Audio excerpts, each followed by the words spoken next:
Do you have a savings goal? Maybe you'd like to purchase a house, or pay for a college education, or retire someday. Guess what? If you start saving today, that goal will cost you less than if you wait until tomorrow. Why? Stay tuned. The time value of money, the power of starting to save early, coming up.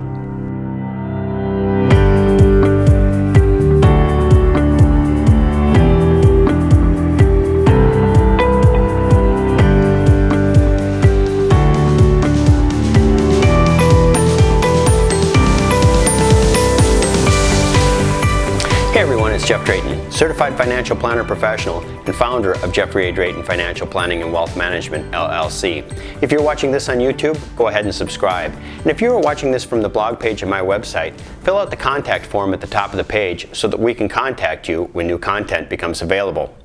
Today's video covers a topic that I've spoken about before. As a matter of fact, I'm even going to use some slides here that have appeared in other videos. But it's a topic that bears repeating: the time value of money.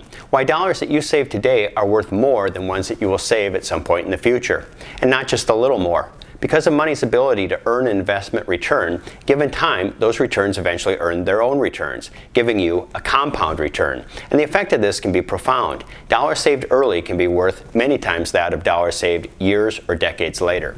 So I'm going to walk you through a few examples, but before I do, at the end of these examples, I'm also going to talk about the potential tax consequences of these different strategies. In past videos, I've ignored taxes, but that's a mistake. The difference in tax consequences that one strategy might offer over another is significant, and it can be impacted by when those contributions were made, which is to say, at what point in your career did you save those dollars?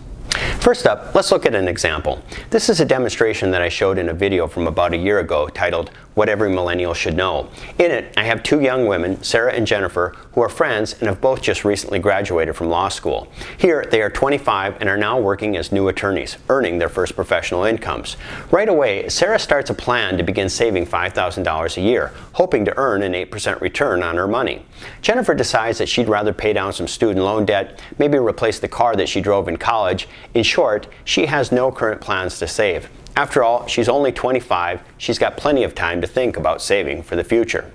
So a decade goes by, Sarah and Jennifer are now 35, and by saving $5,000 a year for 10 years, Sarah's managed to put away $50,000. We call this her basis, the money that she has actually contributed to her investment account. However, she's also managed to get her 8% return, and now her account is worth $72,433. Sarah and Jennifer get together to catch up on old times, and Sarah mentions the saving strategy that she has done and how it has allowed her to put away a nice chunk of money. Listening to Sarah, Jennifer decides it's time for her to also get busy and start saving. She decides to copy Sarah's strategy and plans to also put away $5,000 a year, again with the hope of receiving an 8% return. Ironically, at this point, Sarah decides that she is going to stop contributing to her account. Her husband recently lost his job, they have a new baby arriving soon. In short, she feels she just can't afford the $5,000 contribution to her investment account. The good news, however, is that she doesn't need to take from that account. She can let that money continue to grow and earn her that, hopefully, 8% return.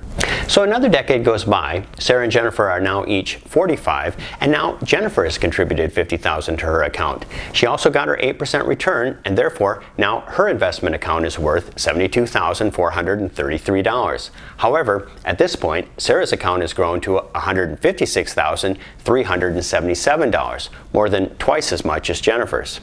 Jennifer doesn't get discouraged, however, as she knows that since she started saving later, she'll just need to keep contributing, and eventually she's confident that she'll catch up to Sarah. So another decade goes by, Sarah and Jennifer are now 55, and by now Jennifer has contributed a total of $100,000 to her account, and that account has a value of $228,810. But that's still over $100,000 less than Sarah. Another decade goes by, Sarah and Jennifer are now retirement age. Jennifer has now contributed $150,000, 3 times as much as Sarah. And guess what? Jennifer's account is now worth a little more than $160,000 less. At this point, Sarah and Jennifer are at retirement age, so one would anticipate that from this point forward, likely they will no longer be contributing to their accounts and are going to begin using these assets instead. But just as an illustration, I'm going to keep this going. Jennifer is going to keep adding $5,000 each year, Sarah isn't going to add anything, and neither of them are going to spend any money out of their accounts. And the accounts are going to continue to earn an 8% return. So what's going to happen?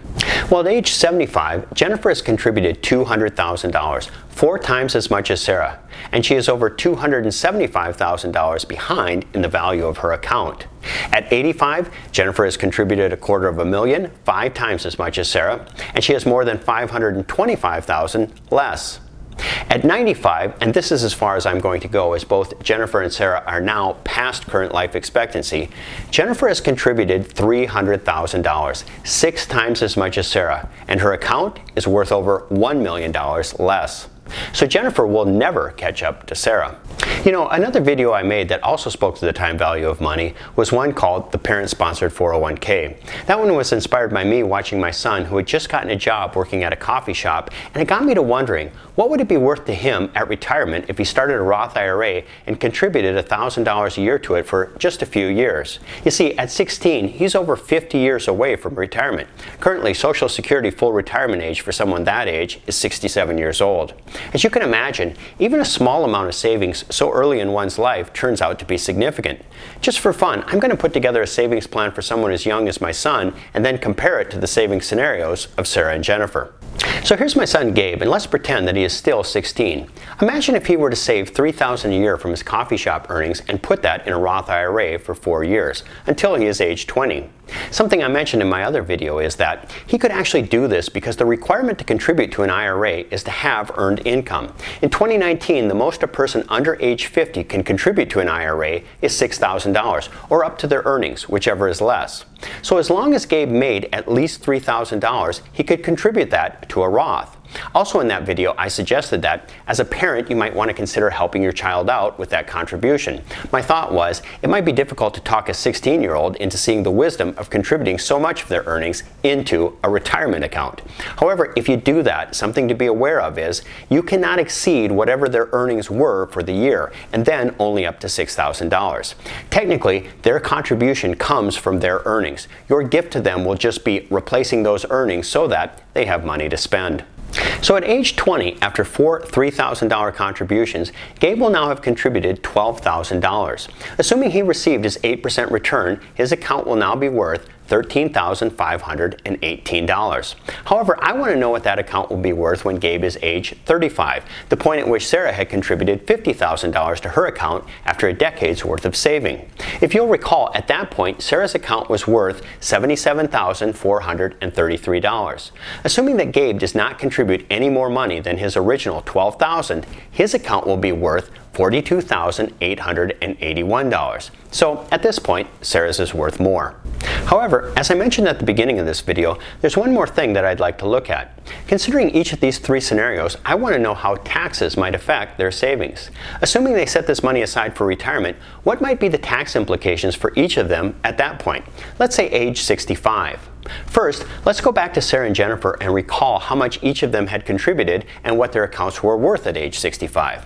At that point, Jennifer had contributed $150,000 and her account was worth $566,416.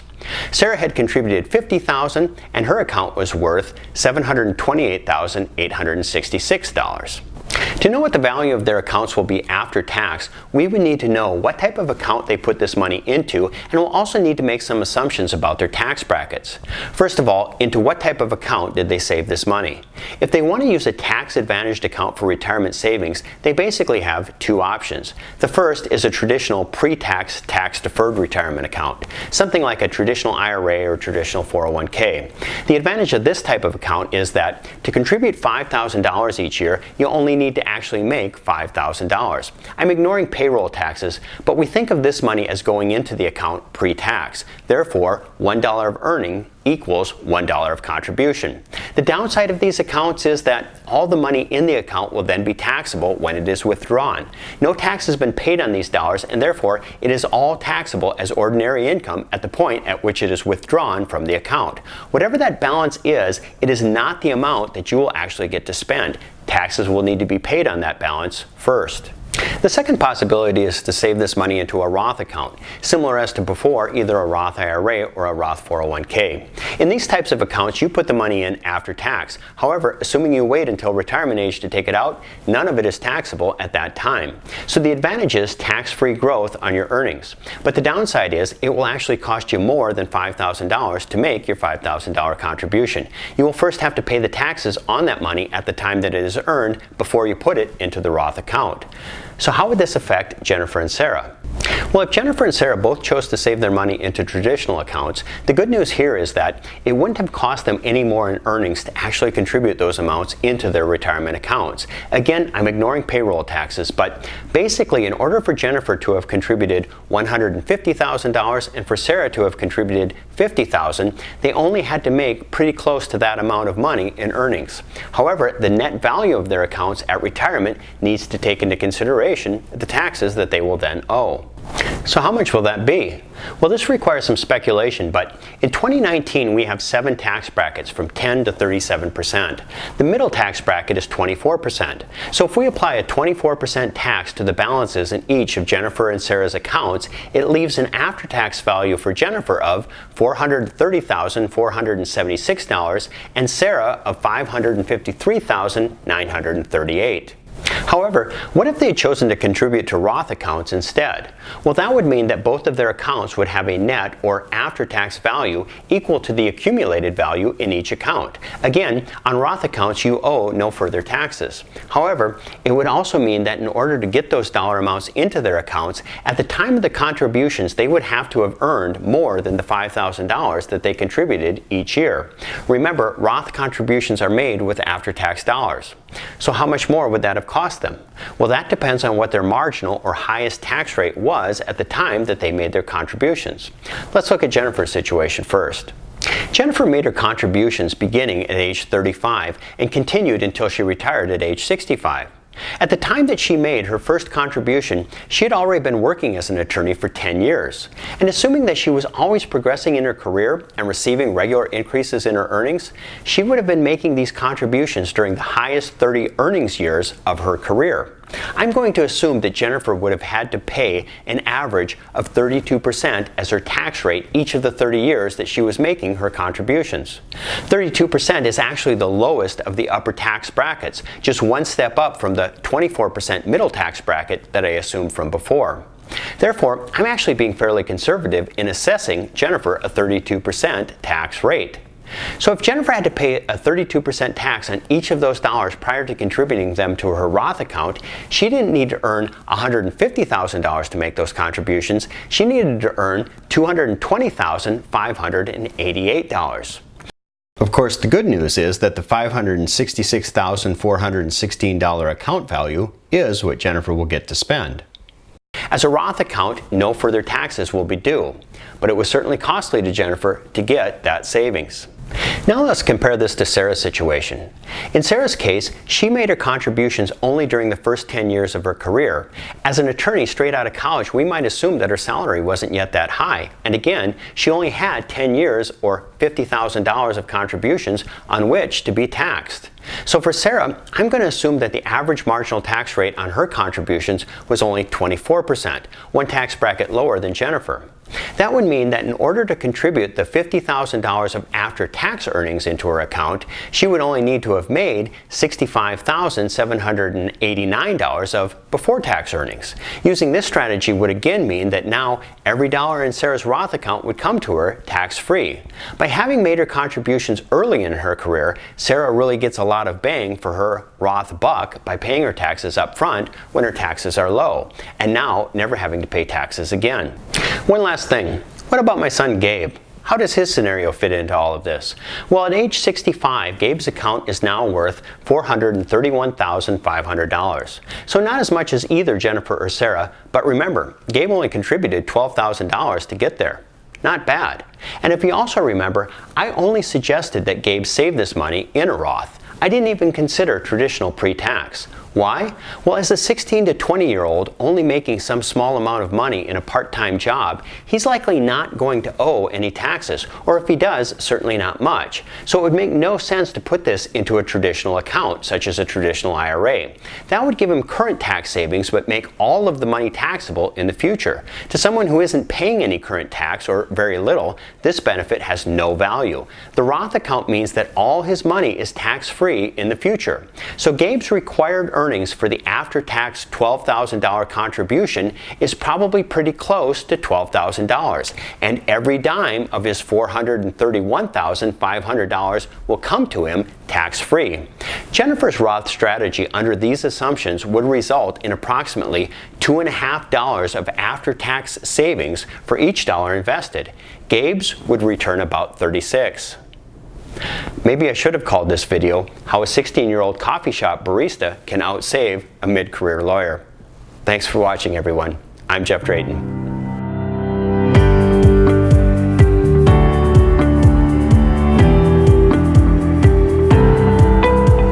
Hey everyone, as always, nothing in this video is meant to be specific advice for you. Advice like that can only be had by working with a financial planner, someone who knows you and your situation. I would encourage you to seek out someone who is a certified financial planner. This is signified by the letter CFP with the registered trademark sign following his or her name. I would also encourage you to work with a fee-only financial planner. Now that's two words, fee-only, not fee-based, not fee plus commission. Both of those terms mean that the planner or advisor can receive commissions and is therefore not free of the conflict of interest inherent to commission sales. Again, I'm Jeff Drayton. Thanks for watching.